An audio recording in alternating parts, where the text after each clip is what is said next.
प्रेम से बोलिए शंकर भगवान की जय, गौरा माता की जय, कार्तिक गणेश की जय।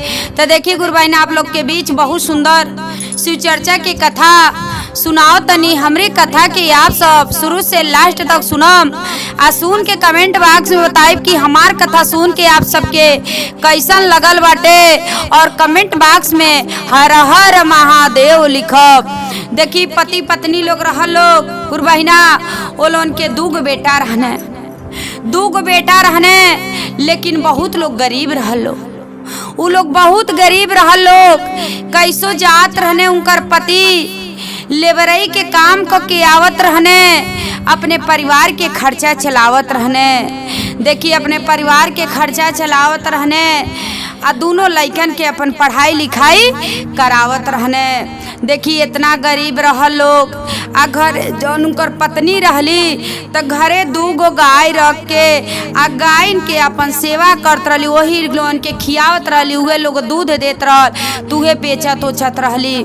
देखिए एक समय गुरु बहिना का भइल कि केहू ना जान सकेला कि केकर समय कब गिरी, केकर समय कब ऊपर आई। देखी का भइल कि एक दिन उनकर पति देव बहुत बीमार हो गई ने, बहुत बीमार पड़ गई ने। बेचारी कितनो दवाई करौली लेकिन उनकर पति देव निमन नहीं होतने, उनकर पति देव निमन नहीं होतने। लइका कहत लोग कि ए माई अब हम पढ़े ना जाई, कि तू कितना मेहनत करतलू, हमहू तोरे साथे साथे हमनों के कल जाई। कल कि ए बेटा तो हम लोग पढ़ लिख लेबा लोगन तो कौनो लायक लोगन हो जाइब तो हमार दुख हमार कट जाइए बेटा। तो हम लोगन अपन स्कूल जा, अपन पढ़ाई लिखाई देखा लोगन, हम के जवन सूझता तवन हम करत तनी। देखी अपन का करत रहली बेचारी, गाय घरे खियावत रहली, यहाँ पति देव बीमार रहत रहने, उनके दवाई उवाई करावत रहली, अपन उनकर देख रेख करत रहली, दोनों लइकन के अपन स्कूल भेजत रहली, केहू के घर पकड़ ले रहली, जाके चौका करत रहली, बर्तन उर्तन धोवत रहली। ऐसे करत करत बेचारी के कुछ समय बीत गई। जब कुछ समय बीत गईल इतना मेहनत करत रहली कि उनकर समय कुछ के कहीं नहीं जाता कि हम का करी, कितना हम का करी कि केहरों से कमाया तनी केहरों के पैसा दिखाई नहीं देता। देखिए अब का कैली, जवन दूगो गाय रहली, गायन के सेवा करत रहली, केहू के घरे चौका बर्तन करत रहली। अब देखी पति देव तो धीरे धीरे बेचारा के बीमार पड़ले, इतना दिन हो गई। कहली कि आज ले नाई अब ठीक भैनी, अब काई ठीक होख, अब तो हम नाई यहाँ के आसानी सा टूटी गइल बा।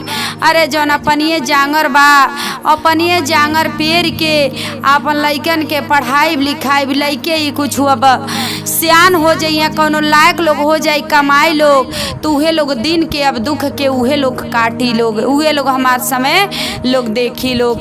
देखी बेचारी अपने मन में इतना संतोष क के आ जातली।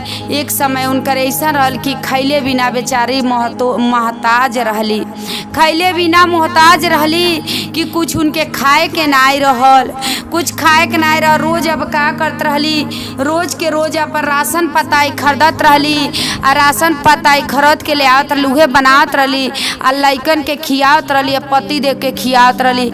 ओई दिन देखी ऐसन कि उनके घर में एको राशन नाई रहल। देखी थोड़ा सा अपन बनौली उनौली, थोड़ा सा रहल बनौली उनौली, बना के अपने पति देव के खियौली, दवाई खियौली, लइकन के खियौली, खिया के आ चल गईली अपन कार करे। जब कार करे गईली बेचारी, वहाँ उनके इतना तेज भूख लगल, इतना तेज भूख लगल हल। वो घर के जौन मालिक रहने उनके डांट इतना लगावतने, इतना डांट लगावतने कि बेचारी कहतली अब से नाई लेट होई, अब से हम टाइम से आई हमके अपने काम पे से निकाली ना, अरे निकाल दे तो हम कहाँ से केकरे घरे जाई करब, आ कहाँ से 2 रुपया पाइब, अपने पति के दवाई कराइब, दोनों लइकन के देखभाल कहाँ से हम करब। देखी बेचारी ऐसे कहली कहने ठीक बाप समय से अइया आ समय से आई झाड़ू पोछा बर्तन सब हो जाए चाहे। कहली ठीक बा, कहने ठीक बा जा अपन झाड़ू बर्तन क के अपन आवो, अपन झाड़ू बर्तन क के सब कुछ आवो।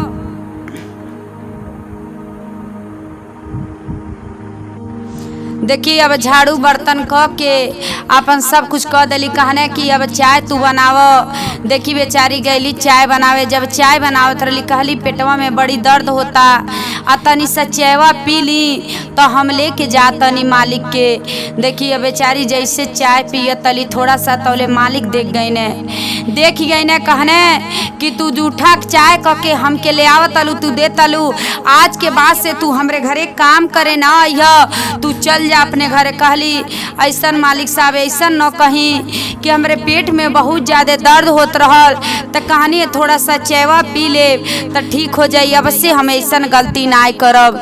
देखी फिर मालिक से अपन गलती के माफ़ी मांगे लगली आ वहाँ से अपन काम उम क के अपने घरे अइली। सोचे लगली कहत तली का उनके मन में आयल, कहत तली हे भगवान हमार दिन के कब अब सुधारब। 2 गो लइका आ हमार पति देव बाने हमेशा बीमार रहतनी, 2 गो लइका बाने उनके पढ़ाई लिखाई में इतना पैसा लगता हम का करी। देखी तब तक गुरबहिना एगो लइका आवतने कहतने ए माई स्कूले में फीस लगल बा, ना फीस अगर जमा होई तो मास्टर हमके घर स्कूल से बाहर निकाल दी हैं। देखी अब बेचारी का कैली इतना दुख में सोचे लगली अब कहाँ से हम पैसा ले आई का करी। देखी जहाँ जात रही जेकरे घरे बर्तन चौका करे जात रही कहली कि ये मालिक साहब हमके 2000 रुपया दे देती तो बड़ा निक रहत। कहने कि अभी 1 महीना तोहके काम अभी नहीं भइल तोले हम तोहके पैसा दे दी। कहली अरे मालिक साहब दे दी, हमार लइका के स्कूल में फीस लगल बा। अरे आपके घरे हम हमेशा ते काम करते बानी लेकिन हमके देखी इतना गोड़े ओड़े गिरली तो मालिक 2000 रुपया देहने। जब 2000 रुपया दे देहने लेके अपन 2000 रुपया अली अपने लइकन के देहली, लइकन के फीस जमा कैली, लइका अपन पढ़ाई लिखाई लोग करता लोग। देखी ऐसे करत करत कुछ समय फेन गुरबहिना बीतल बाटे, लइकन के पढ़ाई हो गईल बाटे। अब कहली कि ये बेटा अब तक तोहर लोगन मान ला 2 रुपया लोगन कमात लोगन मान ला धीरे धीरे उम्र निकलत ताटे। अपने बाप के लोगन देखते वाला कि तोहर बाप कितना दुख में रहतने।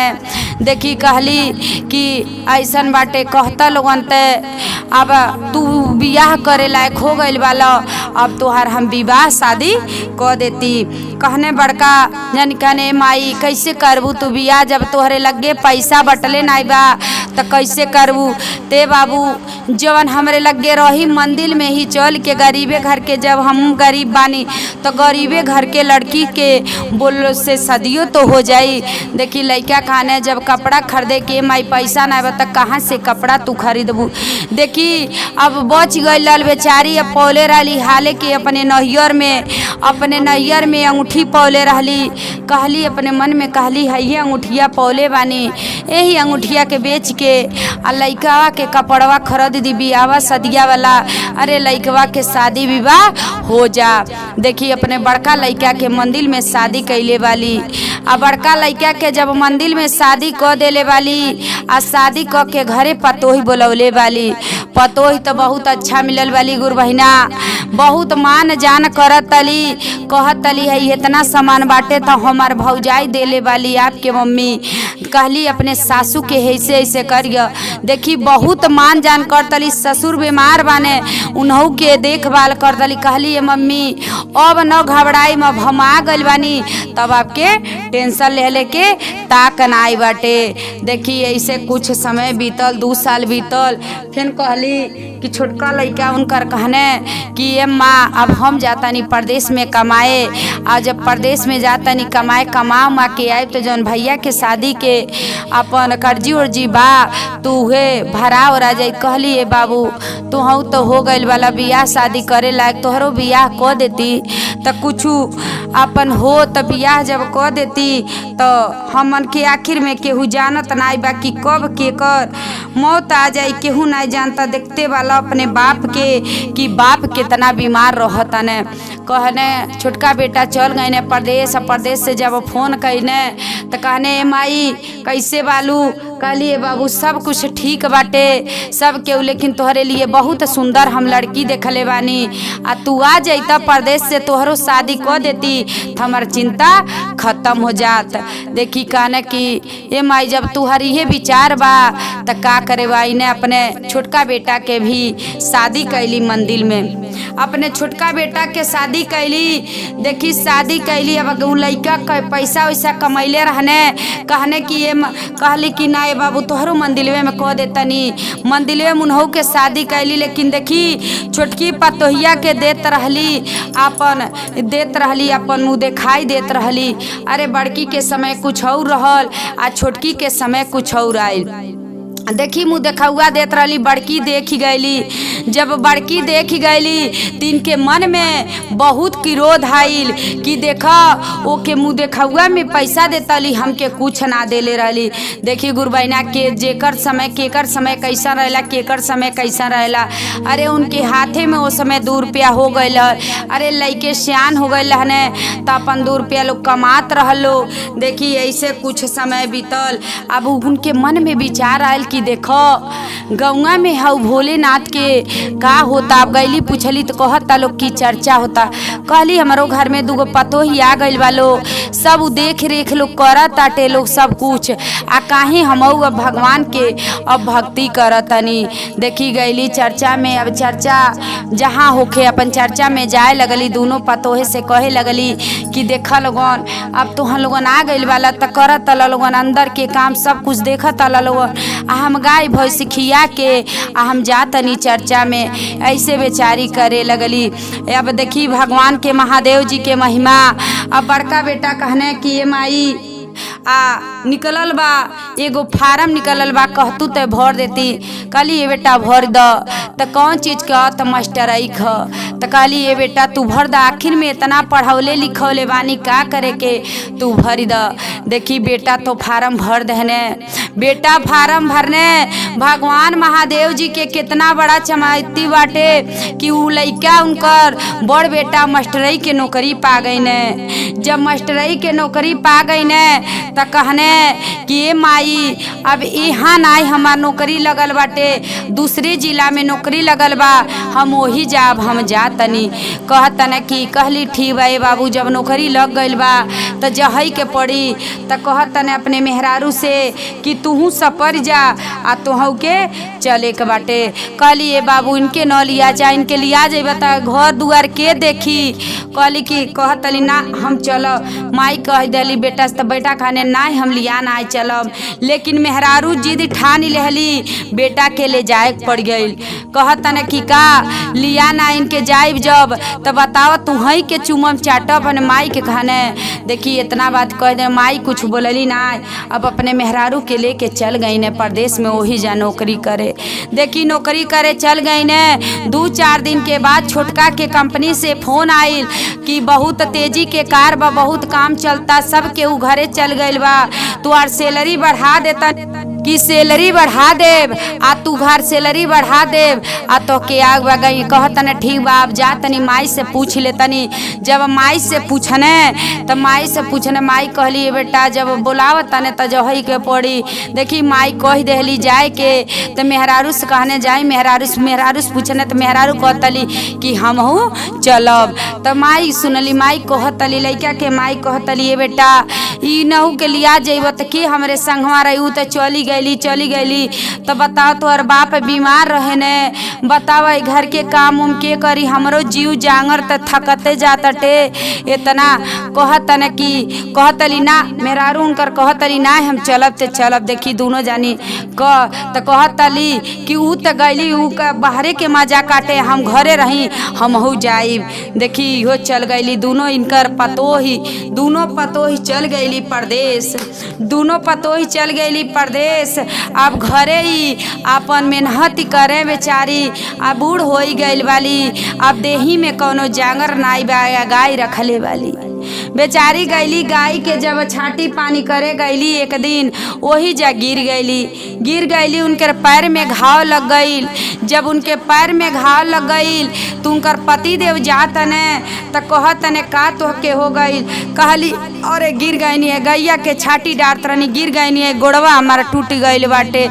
अब उनकर पति देव देखी चिंता में हो गई, हम तो बीमार रहबे कैनी है, अब इनकर चोट लग गईल, अब इनकर गोड़ टूट गईल, अब हम का करी। दोनों लइका बाने अपन मेहरारू ले अपन परदेश चल गई ने।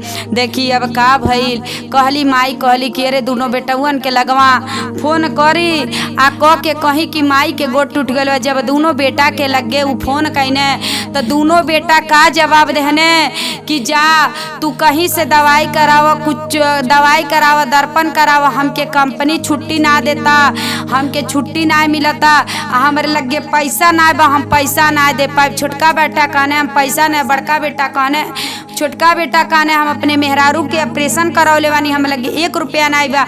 अब बड़का बेटा कहने हमार सैलरी नहीं मिलल बा, सब खत्म हो गईल बा।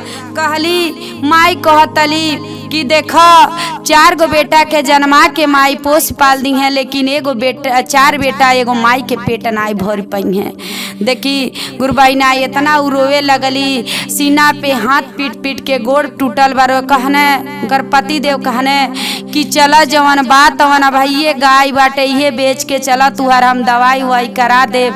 नाई केहू करी तो हम बानी ने, हमन के दोनों जानी के एके बेर लिखले रही हैं, भगवान महादेव जी लिखले रही हैं, तो एके बेर हमन के एके बेर साथे जायल जाई। कि बेचारी उ सोचतली अपने समय के का कहतली कैसे। अब भगवान से जाके शिव गुरु के मंदिर में जाके का कहतली कैसे कि अपने पति देव से कहली हमके ले चली और महादेव जी के मंदिर में बैठा दी और उन्हीं से जवन कहे के रही तो हम कहब। तो कैसे का कहतली, 9 महीनवा ये शिव गुरु गर्भे में पलानी, 9वें महीनवा हम गर्भे में ढोवानी, गर्भे में ढोवानी ये शिव गुरु गर्भे में ढोवानी, 9वें महीनवा ये शिव गुरु गर्भे में ढोवानी। आदेई के जनमवा ये शिव गुरु, आदेई के जनमवा ये शिव गुरु दूधवा पियावानी, आया चरा से तोपी दूधवा पियावानी। हम हूँ जो सोचिए शिव गुरु नाही लगे नजरिया, आचरा से तोपी दूधवा पियावानी। नाही बुझे बेटा जो माई के जो दुखवा, आए तना गरीबता में उनके पढ़ावानी। के तना जो दुखवा ये शिव गुरु हम जो ही कटानी, काटी ओही लोग के हम जो पढ़ावानी। एगो जो माई के ना पेट नाही भरे, आए कही जो माई के जो पेट बाटे भारी। बड़ी बड़ी दुख ये शिव गुरु हम जो ही कटानी, पति के शरीरिया पे जो रही रे जो देखी। 2 गो बेटा हुआ ये शिव गुरु पोसी पाली देहानी, कई के सियान धराइनी नौकरिया। मेहरी के पावते जो नाही जाने दुखवा, कवनो जो दुखवा शिव गुरु माई बाप के नाही। देखी कहतली कि देखी शिव गुरु इतना गरीब रहनी आ यही में पति देव बीमार रहने, लेकिन लोगन के हम पढ़ाई लिखाई ना छोड़ौनी। लोगन के अपन दुख काट के अपन पेट काट के आ लोगन के पढ़ाई लिखाई करौनी, पेट भरनी। आज लोग मेहरी के पावत हमरे दुख के लोग ना समझता लोग। तो देखी गुरु बहिना अब का कहने, जौन बेटा वो लोगन के बाने वो बेटा के देखी कितना बड़ा सजा देले बाने। वो लोगन के अंगे अंगे ऐसन कैले बाने कि कहीं छोड़ले ना बने, सब कहल जाला काटा सब धसा देले बाने। आज जब ऐसन ऐसन लोगन के दुख मिलल बा तो दोनों जानी के पत्नी फोन करतली, कहतली कि ये माई ये सासू माँ आपके बेटा जौन बानी ते बहुत लोग बीमार बा। ती कहली बीमार बात लोग तो हम बतावा कैसे का करी, हमरो ते पैर टूट गइल बा कि हमऊ ते आ ना सकेनी। देखी लेकिन माई के करेजा कैसन बाटे कि बाप बेटा तो नहिकार देने, लेकिन माई कहली कि अब हम का करी बतावा, जब बेटा परदेश में लोग बा तो हमार तो पैर टूट गइल बा, हम ना आ पाइब। अब तोहन लोगन साथे वाला तोहने लोगन कुछ कर। तो देखी जब माई बाप के इतना लोग दुख देले वालो, माई बाप इतना लोग क के ना कष्ट क के माई ओलन के पढ़ा लिखा के नौकरी धरैली, आ नौकरी जब लोग पा गइल बा, मेहरी पा गइल वालो, तो माई दादा के लोग दुख भुला गइल वालो। तो देखी भगवान महादेव जी कितना बड़ा लोगन के सजा देले बाने।